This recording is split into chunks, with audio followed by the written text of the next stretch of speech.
It's midday, and Scott and Luke have arrived in Nottingham, home of the self-titled restaurant run by the acclaimed chef, Zach Baines. Opened in 2002, it was the first restaurant in Nottingham to earn a Michelin star, and went on to achieve a coveted second star in 2011. I've worked as a head chef from a very early age. I was 24. I wasn't ready. I was teaching myself how to cook. I was reading all the classics, Nico, Kaufman, Roux, and it's this incredible journey of drive, ambition, passion, and the desire to give you something completely unique. His style of food is modern, but very much based on the classics. He's taken it to another level.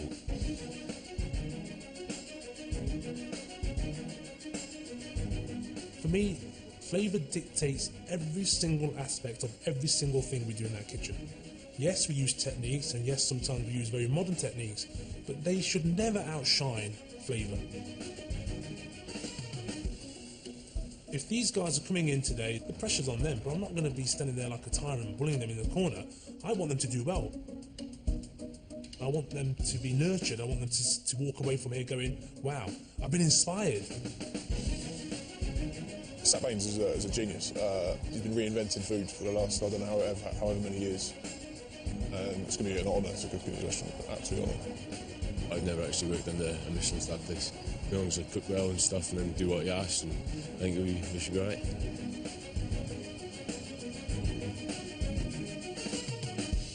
Hi Scott, nice to see you. Luke, Hi, Chef. how are you both? Good, feeling good. Good, fantastic. Well, welcome to the kitchen. Very excited to have you here. The standards here are obviously of the highest, so we always expect the chefs to work very clean and very efficient. The two things I'm very obsessed with. It's a great opportunity for you, and I want to wish you the best of luck. Follow me.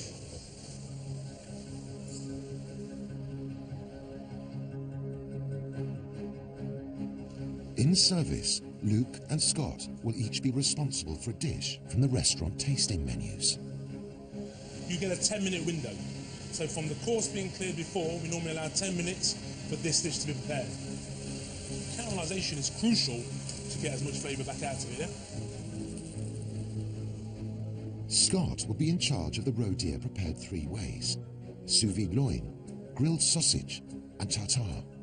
Served with roast ceps, dried reindeer lichen, dots of mushroom ketchup, and pine mayonnaise, accompanied by a deer and blackberry sauce, powdered juniper, and the scent of smoking pine. I'm trying to surround the roe deer with everything that is normally surrounded within the wild, because I want to really showcase the cooking of it, but also what it tastes like naturally. There's lots of components that have to be done a la minute. Now you're going to go under the grill. You've got to cook the sausage perfectly cooked so it's still moist. The tartare's got to be beaten and seasoned last minute. The loin has to be perfectly cooked and seasoned last minute, and then everything's then got to be presented. Don't forget things like game, they're very lean, so you don't want to overcook them, they go dry. There's got to be lots of kind of hand-eye coordination, work quickly, because obviously the temperature is crucial. You work in a sequence, and that's obviously from a chef of the calibre that's coming in, they should already have these things, and that's the things I'll be looking at. This is juniper, it's just been blitzed.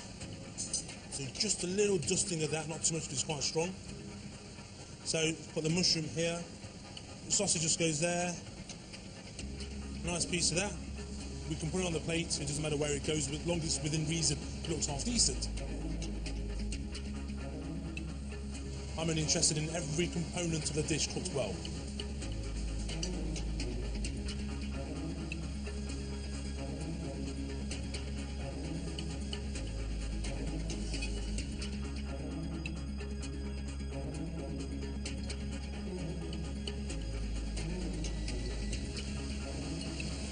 There you get everything. Saltiness, sweet, really nice. Yeah. You know the score, if it's not acceptable on the pass, we have to start again. You know, we're going to have a good service, don't worry. Yes, I've got your back, chef. Cheers, chef. The food's just totally different. I've never really even thought of that concept, you know, putting raw tartare on with a hot thing and, you know, mayonnaise and stuff like that. Obviously I've seen it, but I've never ever thought I'd be doing it or cooking it, so that's a great opportunity and I can't wait to do it tonight.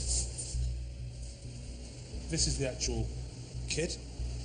It's the leg, and what we do, we salt it 12 hours, and then when it's cooked after 36 hours, you twist the bone out, and you press it, Yeah.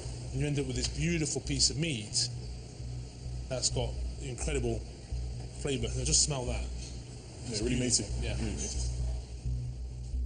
Luke is responsible for the Somerset kid topped with asparagus shavings, resting on a potato terrine and layers of pickled radish, shallots and baby gem lettuce, with droplets of goat's cheese and lemon puree, and a kid goat consommé. To maximise the flavour, the vegetables are pickled instantly using a vacuum pack.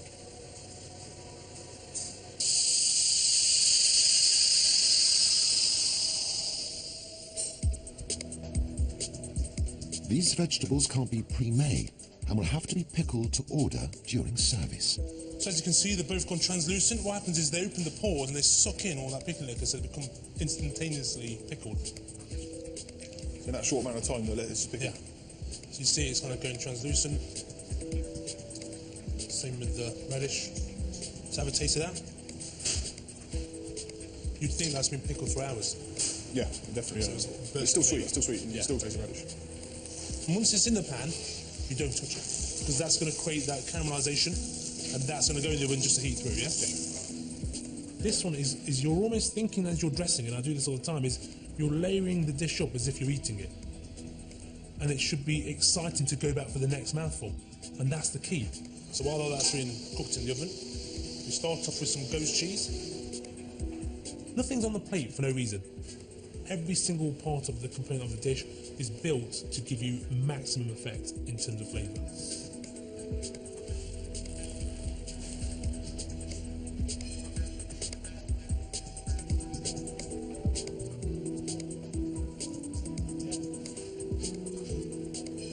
There you go. Simple. Easy. That's why I say easy.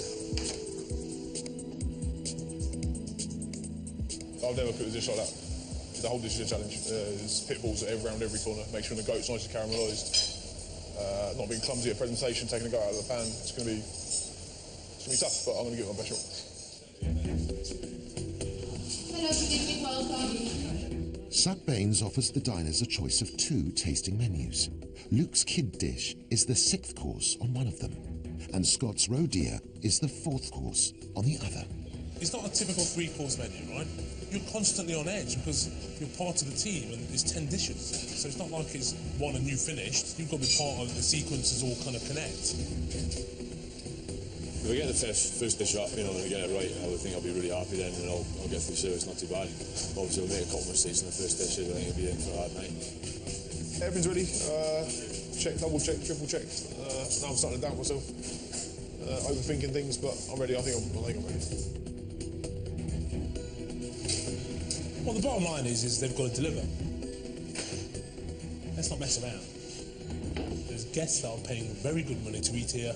I cannot allow anything mediocre to go out that kitchen. Like boss.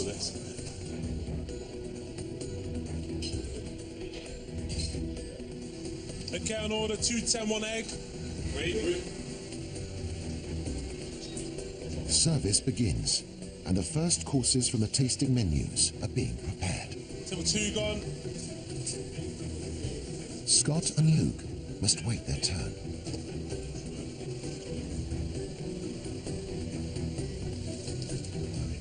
Luke, how you feeling? Good. I want to get the first 2 sent out. Yeah, I know you do, yeah. What I want to do is get the first 2 sent out. It's just waiting, this is the bit. Because obviously your dish is part of a 10-course menu. I do empathise, but make sure you don't leave this too long out. Yeah, sure. That's fine. Yeah. That's a good temperature, because otherwise if it gets too warm, it'll break down in the pan. Yeah, Yeah, sure. Cool. Thanks, chef. Finally, the guests sitting at the chef's table are ready for Scott's course. 4 roe deer, 10 minutes, please, Scott. 28. Make sure we spot on what you put up. This is for the chef's table. And I want you to explain the dish to them, yeah? Cool. He starts by preparing the roe deer tartare and the all-important set mushrooms. 7 minutes, 4 roe deer away, yeah? Sweet. So good colour on the sausages, turn, sear, turn, then off, so you don't want the middle to be overcooked. While the sausage and roe fillet are cooking, He only has minutes to plate the ketchup and mayonnaise to Sat's exacting standards. Keep going, keep going, keep going, that's it. Next plate. It's 28 now. Scott should have already gone. Yes, chef.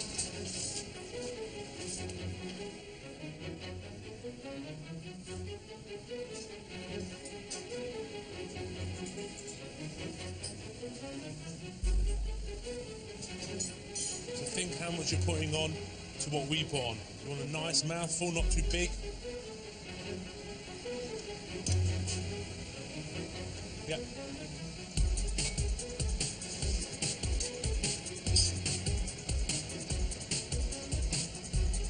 Okay, don't forget your pot. Yeah.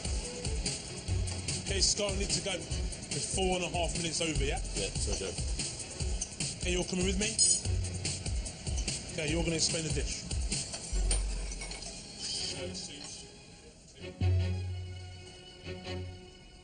So guys, this is Scott. He's going to explain the dish to you. So it's venison poached in pine butter, little venison sausages, and a little venison tartare as well. Enjoy. Timing was a bit late on it. Just obviously, you know, it's not used to dressing it on your own sort of thing when you work in brigades and you just get food given to you and plate it yourself. So I know that for next time we'll just start plating a lot earlier. Fast that time goes, huh? It was very disciplined watching him in sequence, in the right, correct way. You don't want to get a chef walking here and just roll with it. It's almost nigh impossible. So very good attempt, actually. It's an hour into service, and Luke is still waiting for his dish to be called. He's obviously very nervous and on edge, and you can see him getting more and more worried as the time's getting closer for him to start serving his dish up. Oh, I have to wait. Play the waiting game and stop thinking too much and overthinking things. And I'm set. I'm ready. Just gotta wait for the go.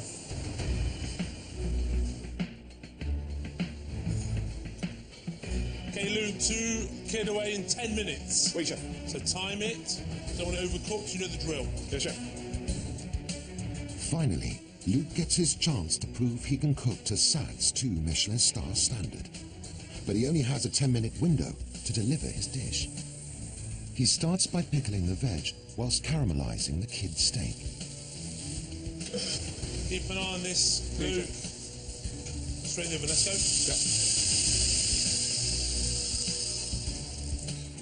Yeah. Next, he has to cook the potato terrine. While all the main elements are cooking, he needs to get on with the plating and the final veg prep. Okay, you've got 5 minutes. Yes, Luke.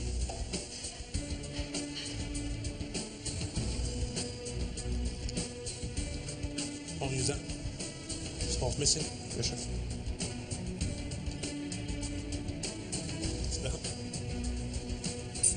Okay, start building the plate up now and say you've got 3-minute notice. Yes, chef. Lou, when we did it, there was around a teaspoon of, do you remember? On each one, yeah. Take off? Just take 30-40% off each one, please. Watch your fingers, they're dripping water over the plate. Just the tip, you're pinching it. 1.5 minutes, yeah, stop moving. Okay, that's good.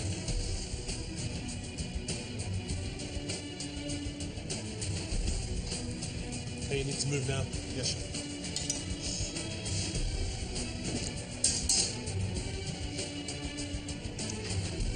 Tiny drizzle of oil, and let's go.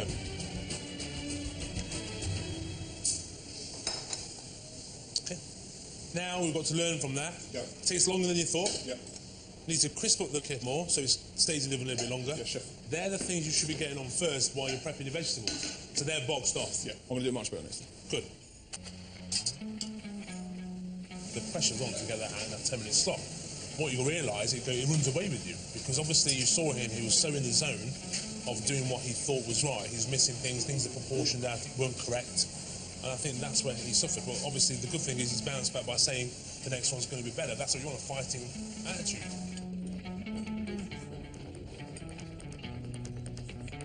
The next tables are ready for Scott's roe deer, and he needs to deliver it on time. Okay, you got 1 minute, chef. Oui.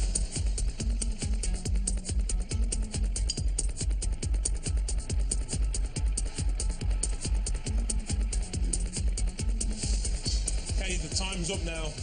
Scott, you can get out the next 30 seconds. We're laughing, yes? Tiny amount, that's it. Okay, till 3 away, please. Let's go. The only thing that he's probably done slightly different is presentation. And you know, I can't criticise someone for that because all the components were there. The cooking of the meat, beautifully caramelised, beautiful pink, seasoned all over, sauces at the right temperature, right consistency, right amount of vinegar in, spot on. Across the kitchen, Luke is nearing the end of his 10-minute window with the next orders of Kid. Luke, we'll stop moving it now, yeah? Yeah, chef. Faster, you've got to work faster, cleaner. So that one's over, so you need to do another one, and that's no good either. So get another pan on, get rid of that. We've got to send this out. They've been waiting 16 minutes. I'm going to have to start giving free drinks out, and trust me, I don't like giving free drinks out. Oui, chef. But Luke's pickled radish have gone missing. Better? Radish, I left the bowl in. I cut them. No? Come on, let's do some more. If it's not here, let's get the crack on. You work out in your head how many you need proportion, how many strikes you do. Have you cut yourself? Yeah, touch. Yes? Little one, yeah. Okay, you need to sort that cut out before you do anything, yeah? So just get first aid. John! Luke's cut himself. You sort it out, please. With Luke out of action and customers waiting, Sat brings in his brigade to help.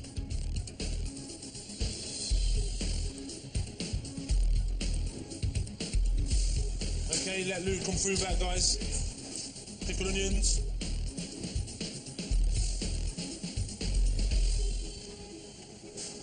Screen on, let's go, potato.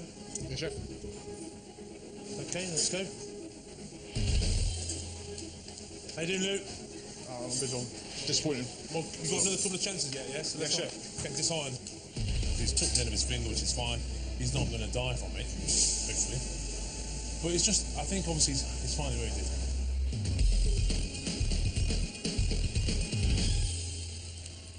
Got 3 tables left.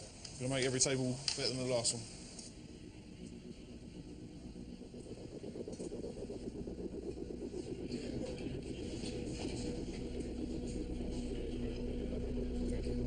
Okay, Scott, 2 roads your way in 10 minutes. Oui, chef.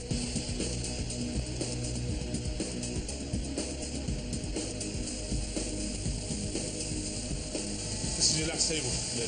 Make it perfect, yeah? He's obviously worked at a higher level, and that's come across straight away. He's got a lot of discipline, his seasoning's spot on, and that's experience. Slowly start putting it together, Scott. Perfect timing, yeah?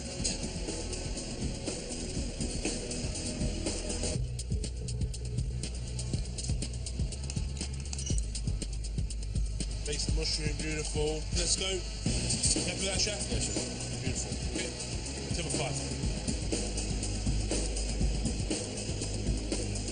Well done, Scott. How did it go? Yeah, well, Yeah, enjoyed it? yeah, enjoy it. Okay, so now, as every kitchen, now let's start clearing up. I think I pretty much got it bang on for the last one, so I'm really happy. Scott has impressed, and it's now down to Luke to prove he can make the grade. Even if it's the last table, I want him to feel that he's really done something and he's been challenged, but he overcame it in a very short period of time. And the last dish, he goes, yes, I've mastered it, I've nailed it, chef. This is the last one of the night for you. Make it absolutely beautiful. Yeah, chef. So as you're dressing it, you're eating it, you get me? You're eating it, you can't wait to eat it. Yeah, chef. You don't want the customer to eat it, you want to eat it. Yeah, chef.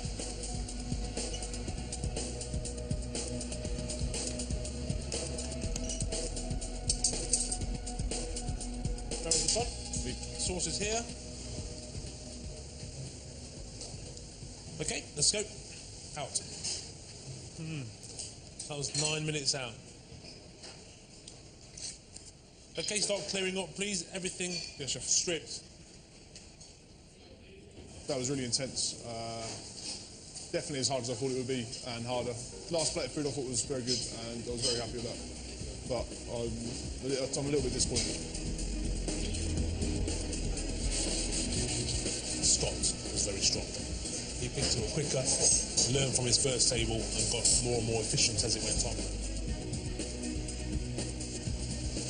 think Luke has been a little bit unfortunate. He's frustrated with himself, and that just adds more pressure. So if you wanted a stressful night, I think he got it.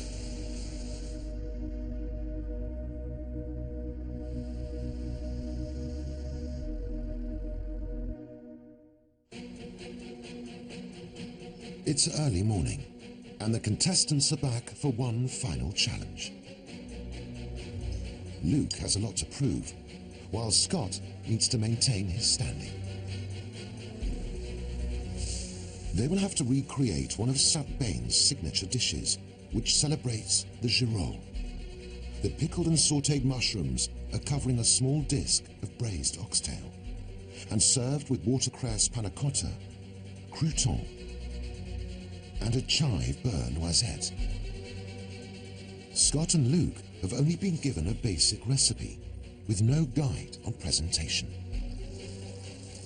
The heart of Sat's dish is a wagyu oxtail disc and the girolle mushrooms. If you have too much oxtail and too much of the roasted girolles, it's over-facing. You need the acidity. So there's elements that we do by spreading the ketchup on the base. Every mouthful will have some acidity in there. So these are little things that we've worked on to make sure that it's a complete dish. The intense flavoured liquor produced from cooking the mushrooms is an essential part of this dish.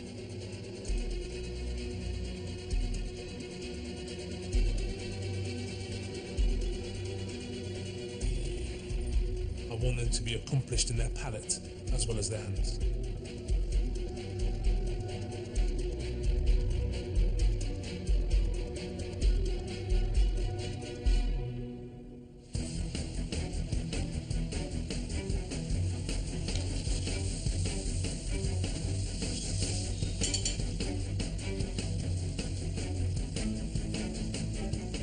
I've got to keep flavours very pure, forget the balance, and I've got to make sure in every mouthful they get a bite of everything.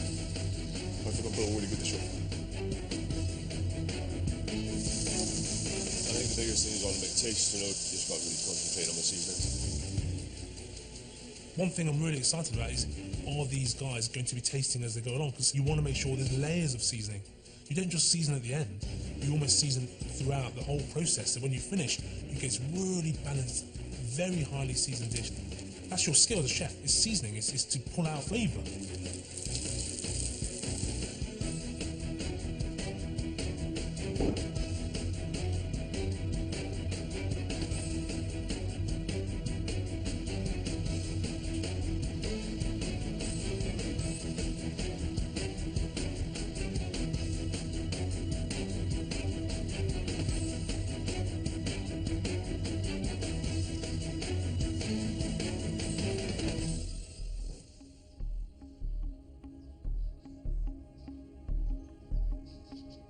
Normally what a lot of people do, think the protein's the star.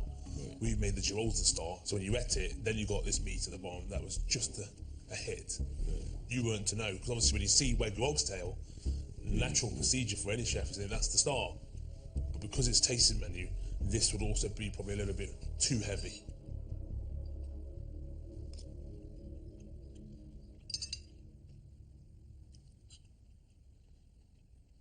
The girolles are very well seasoned. You can definitely see the differentiate between the pickled and the sautéed almost. It just needs something to bring it all together, and that's normally the emulsion from the cooking liquor from the mushrooms. Right, okay. But overall, good cooking. The seasoning is spot on, so well done. Thank you.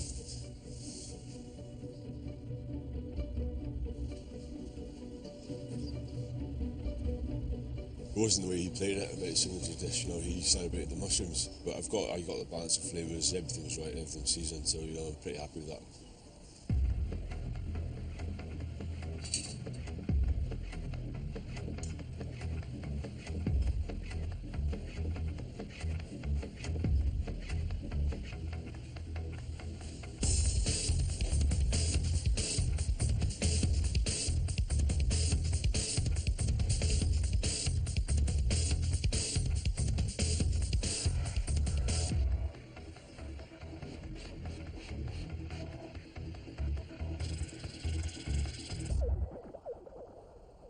size-wise, I think it's spot on in terms of the size of a dish on a tasting menu. It's not over-facing. It looks very clean and also enticing, so you want to get in there.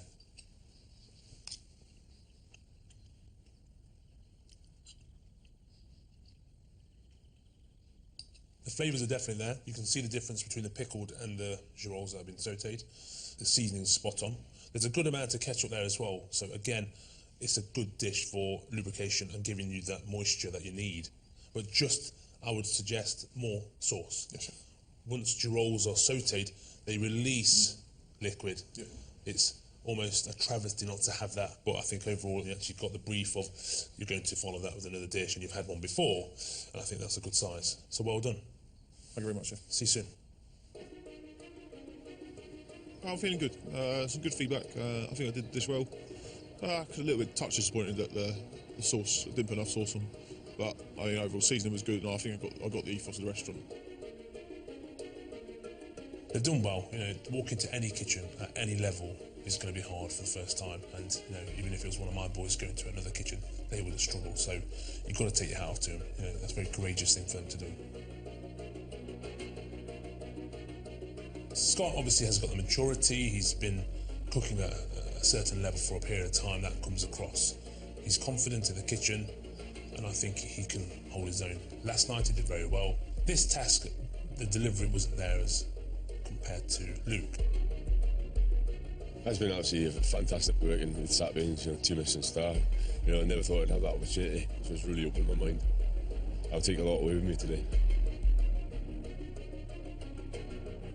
Yesterday Luke suffered, and I think it's a case of number 1, nerves, number 2, in a new kitchen, and number 3, cut his finger, and that's always going to be hard. And it's just like anything, he's got to learn from this.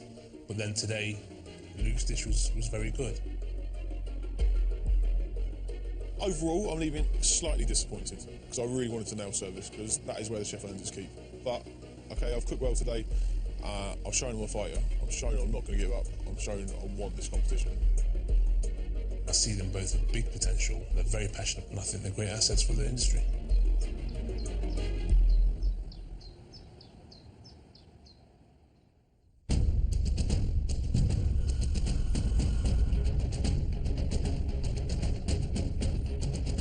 Having that chance working with Sat Beans, you know, that's, you know, what kind of food I want to do, and the whole philosophy of it is absolutely fantastic, so I'm definitely going to take that on board. I'm going to go in there determined, steely-eyed, and I'm going to cook from the pit of my heart, and I'm going to give it everything I've got.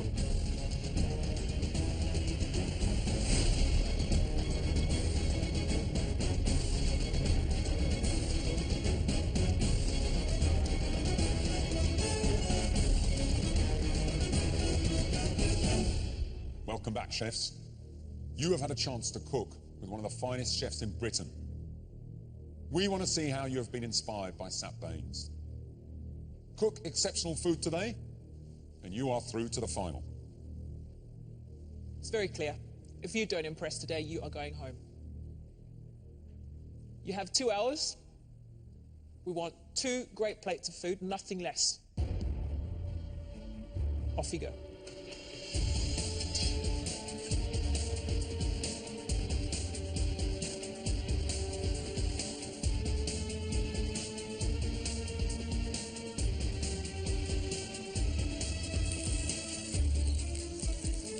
Two talented chefs, 2 very different chefs, 2 very individual styles of cooking.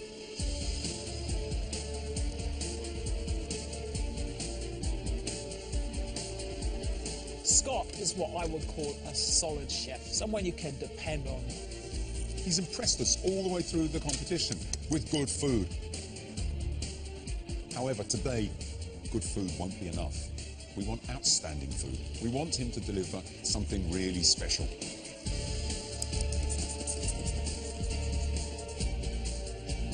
Luke, our youngest chef, is impressive, isn't he? His food is exciting because it's different.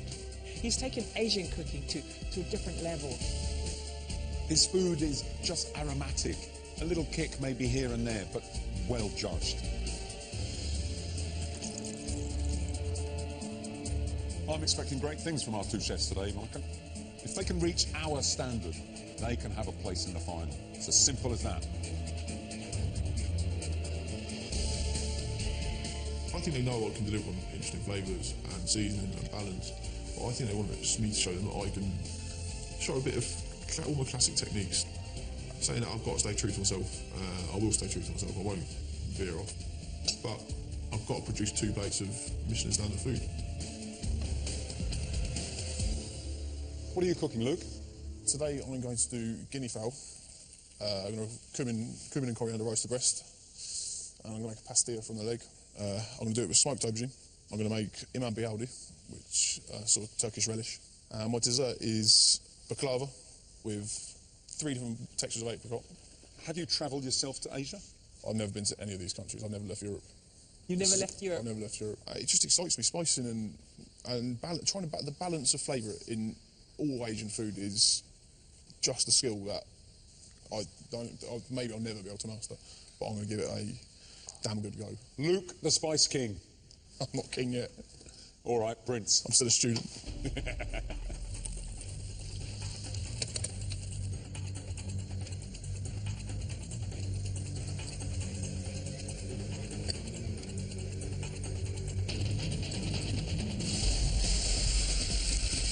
Luke is preparing a menu that absolutely sounds divine. Guinea fowl is one of my favourite birds to eat. A little bit gamey and can take strong flavours. So Luke has chosen that, I'm sure, because he wants to marry it with some fragrant spice. Luke is making a pastilla, which is like a crispy North African pancake, normally made with pigeon, but always sweetened and flavoured with cinnamon. He's making it with the legs of the guinea fowl that he's braising down in the pressure cooker. So this should be lovely and sweet.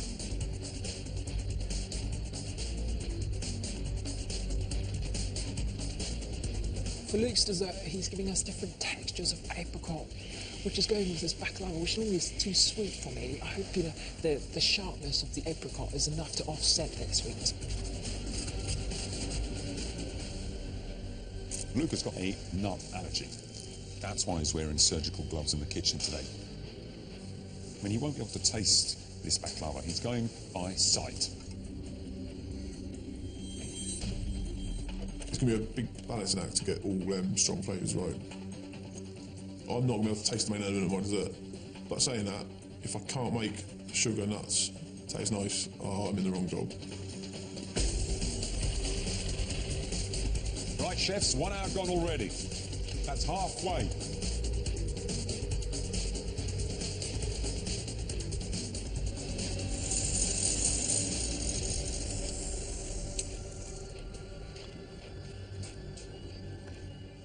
What are you making for us today? I'm doing stuffed saddle of rabbit with rolls, tarragon, chicken mousse wrapped in pancetta. The rabbit legs, got them in the pressure boiler.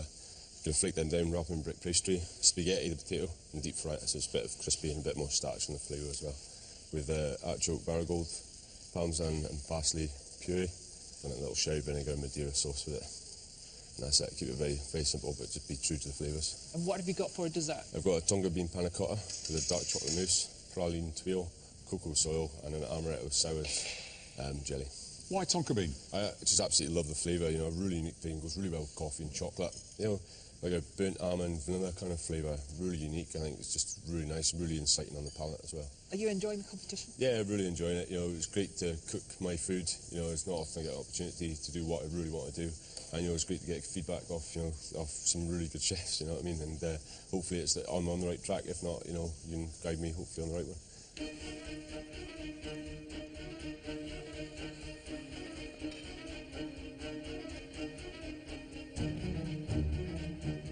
Scott is stuffing the saddle of rabbit to rolls. He's made a mousse from the chicken breast to fill it. Then he's going to wrap it, backpack it, put it in a water bath and crispy it up. Let's hope that the filling he's got inside is enough to keep that saddle moist. We don't want to overdry this. The rabbit legs is braising off in the pressure cooker so as it's lovely and sweet and succulent, and then wrapping it in a feuille de brique, which is like a pancake, and then wrapping the pancake in some shoestring potato and deep frying it. But if it's not fried properly, the pancake could go very soggy and then it won't be nice to eat. Serving some artichoke sparagoule, which I personally love. Artichokes peeled down and then cooked in white wine vinegar, a touch of saffron, sometimes even tomato, but it has to be almost like a pickle. Sometimes they can be a bit too sour. Just hope that it's not too sour to go with the rabbit.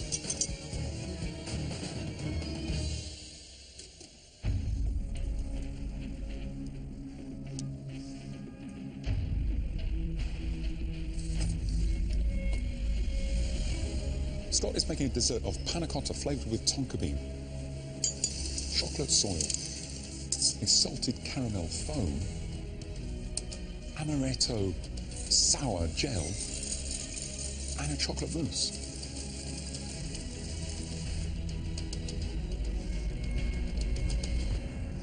I like the sounds of this dish. I'm not that keen on really strong tonka bean flavour. Too much of it, and then I feel like I'm eating a bottle of perfume. Timing's always going to be a bit tight, you know, especially if there's a mistake, you know, it doesn't give you much time to fix it. I just work really fast, really clean, and just make sure I give us plenty of time for the plate up, just to make sure I'm happy with that. But anything could happen, but hopefully it won't.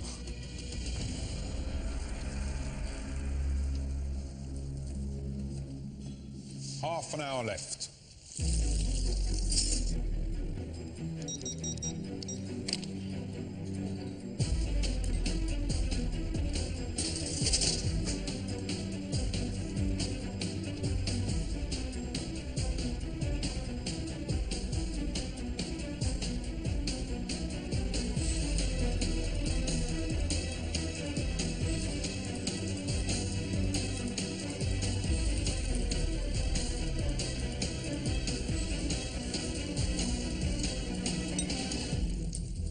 Everything going well, Luke? Everything's gone too well so far. Too well. Something's bound to go wrong soon, Chef. Timings are good.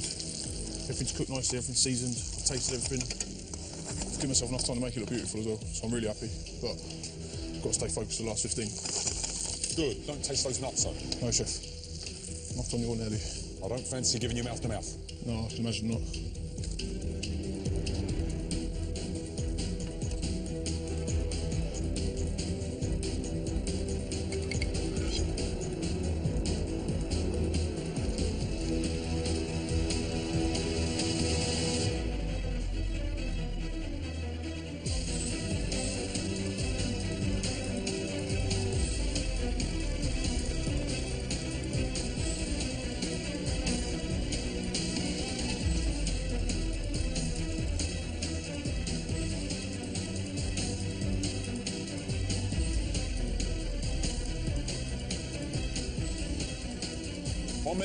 One minute to go.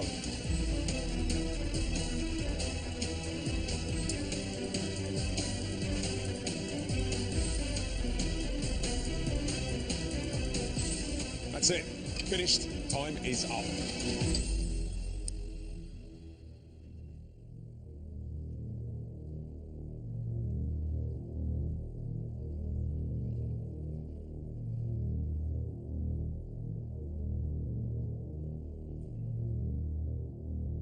For his main course, Lucas prepared guinea fowl 2 ways. Roasted breast in a cumin crust and braised leg pastilla, served with smoked aubergine puree, iman bialdi, wilted spinach, and a golden raisin and preserved lemon jus. I like the colour. I really do. That lovely golden, warm, saffron, cumin, turmeric. You know, it's singing of Persia or North Africa. It's what you love, and I can see that on the plate.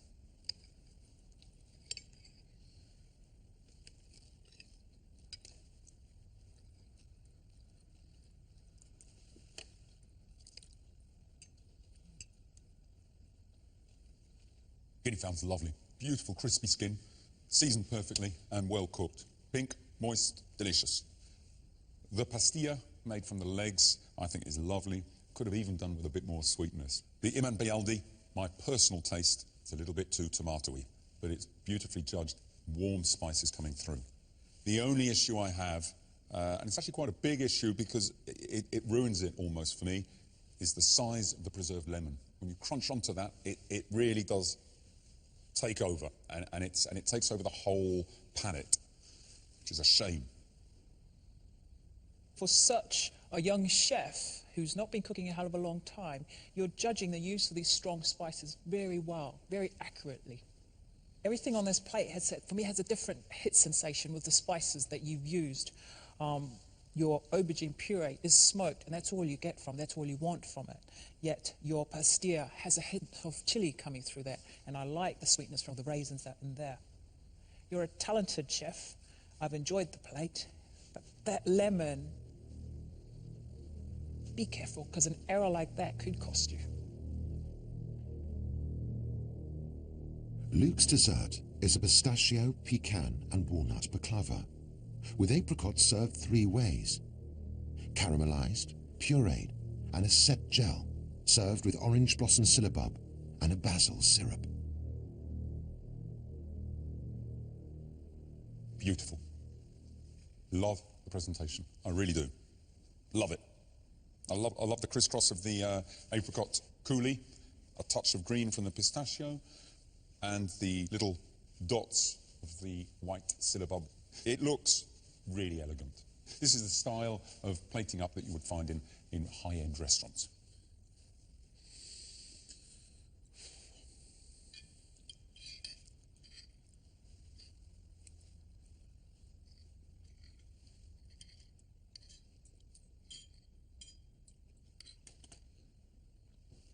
The pastry of the baklava is not cooked enough. It's cardboard texture-like, and when it should be crispy all the way through. You can't taste the nut filling because you have an allergy. Well, I can tell you your judgment works very well, because the nut filling is delicious. And the nuts work beautifully with the apricots. The apricot coulis, the apricot gel, and especially those roasted apricots. Absolutely delicious. I was a bit worried when I saw the size of it. I thought, oh gosh, I would never be able to finish that, because it would be normally something very sickly sweet on its own. But with the apricot, it complements very well. It's a good dessert, but you've got to get that pastry cooked.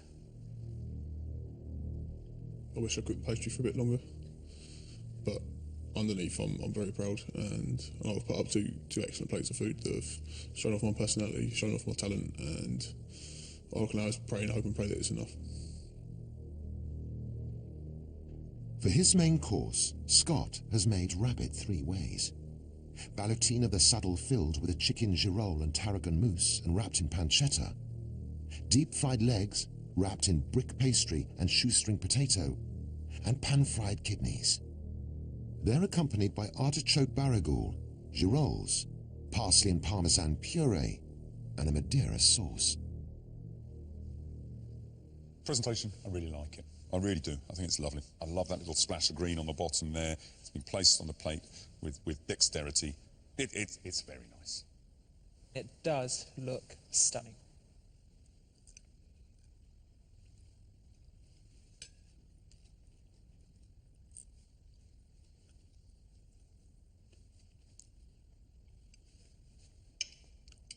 I've had to put my cutlery down, otherwise I tell you I would carry on eating. Your ballotine is moist inside. The chicken mousse that you've made as well has got that aniseed background taste of tarragon, and it's keeping that rabbit really moist. The little cigar of leg meat that's been braised off and then wrapped in potato, then deep fried, is not greasy. It's lovely, really good. Artichokes, sweet, sour, metallic almost taste that the artichoke has. It's lovely.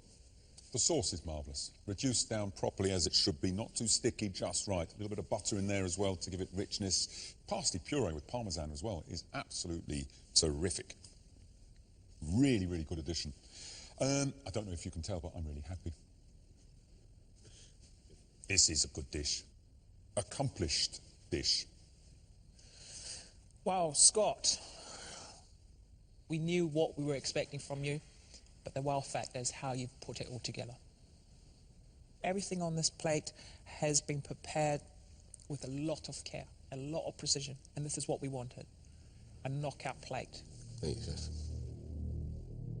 Scott's dessert is a tonka bean panna cotta, served with dark chocolate mousse, cocoa soil, amaretto gel, salted caramel foam, and a praline tuile. I'm not a great fan of panna cottas set in a bowl or in a plate. I think it's bordering on cheating. You know, a panna cotta traditionally and classically is tipped out. But, maybe I'm just old-fashioned. But in saying that, you know, you can't knock it. It's tidy, it's lovely, you've got some height in there. And the fact that you only got 2 or 3 colours, yet still looks stunning, is quite an achievement.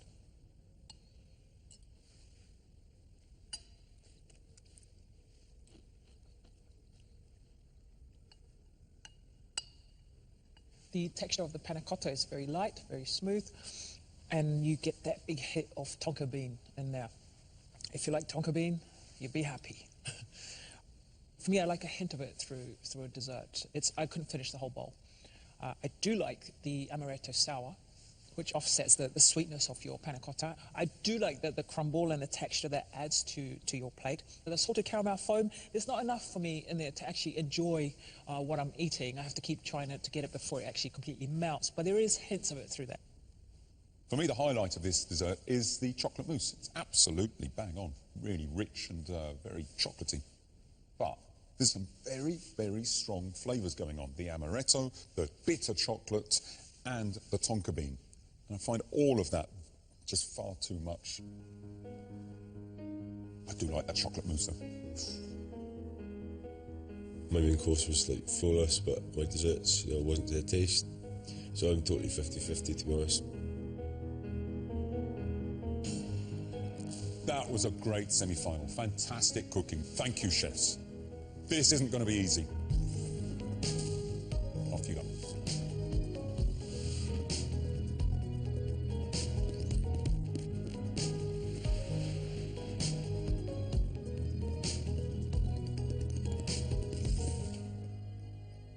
That was terrific, Monica. That's what semi-finals are all about. 2 great chefs, 2 passionate chefs, and it clearly showed in their plates of food today. We had our youngest chef in the kitchens today, young Luke. He knows how to use his spices. He knows. That roasted guinea fowl supreme was cooked to perfection. The one letdown for that plate, and it was a big letdown for me, was the size of the preserved lemon. For me, that was one step too far, one step that really did destroy the pleasure of that dish. Luke's dessert, really surprising, yet again. I really thought that baklava was too big and it would be too sweet, but boy, did he get the spices right with those nuts, considering he couldn't taste them. Such a shame that phyllo pastry wasn't cooked enough. All it needed was probably another 10 minutes in the oven. Scott, for me, did the plate of the day.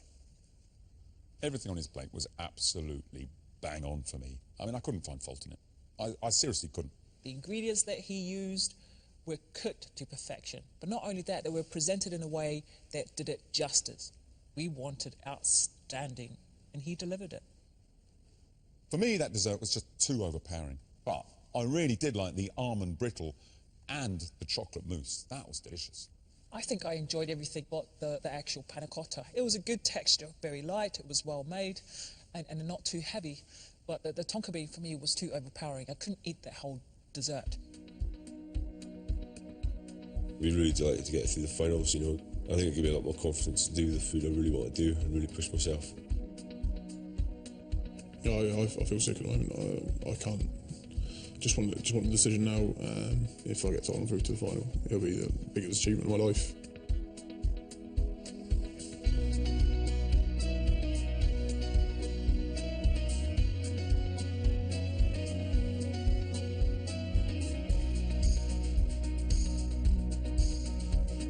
No matter what happens here, both of you have got every reason to be proud of what you achieved here today.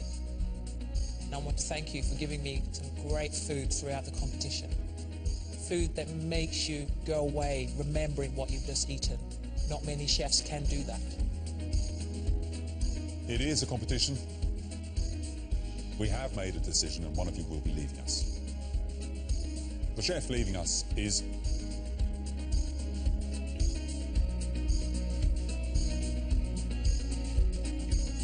Luke.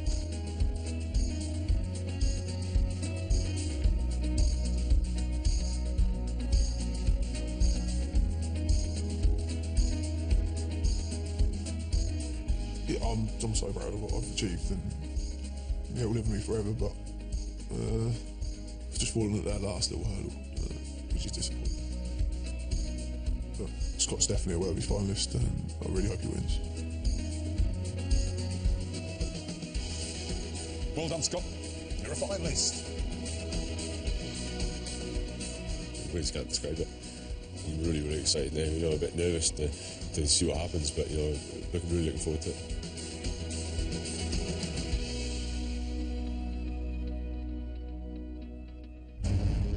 Next time, the finals begin, and Scott